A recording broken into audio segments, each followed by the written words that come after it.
香港已經有好多個環保團體，佢哋都已經好盡力咁樣宣傳環保，想香港人多啲環保。但係雖然佢哋好盡力，但係已經仲有好多個人咧嘅香港人呢，仲係唔理會而家嘅嚴重性呢，繼續喺度嗰啲浪費。The money is more higher for plastic because the trees are dying and there's only less trees. So I think I'll tell my parents to use less plastic and bring their own bags. Well, no, because they always tell you, like, when you go shopping, bring your bags and don't use plastic. But then, do they bring their bags? But they actually don't, and they just use plastic. 而家我睇到好多哥哥姐姐係會去買呢個珍珠奶茶啊，其他嘢飲咁樣，但係佢哋咧係唔會帶自己個杯。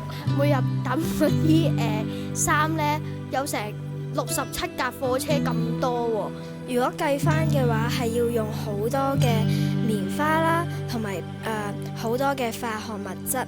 棉咧要用2700升嘅水先可以咧種到啲棉出嚟咯。嗰啲染料啦，即係話染我哋啲衫嘅嗰啲顏色都會有影響啦。所以頭先都有話印度有一條河咧，被染到七彩繽紛，即係話完全唔似一條河咁咯。環保啲啦，會重用膠袋嘅。我哋食嘢咧就要，即係你自己要食你先至好去嗌啊。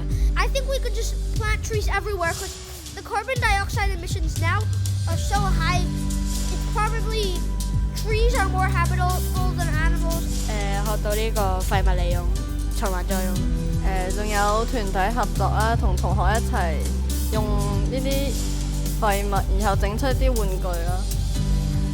我會起自己嘅一個小盆栽咧，即係我屋企有怕醜草，咁就係可以即係聽講啲葉咧就可以吸收啲二氧化碳，變翻佢做氧氣出嚟。咁我就覺得，如果屋企咧就即係種多啲盆栽，就會即係可能會減少地球暖化咁快咯。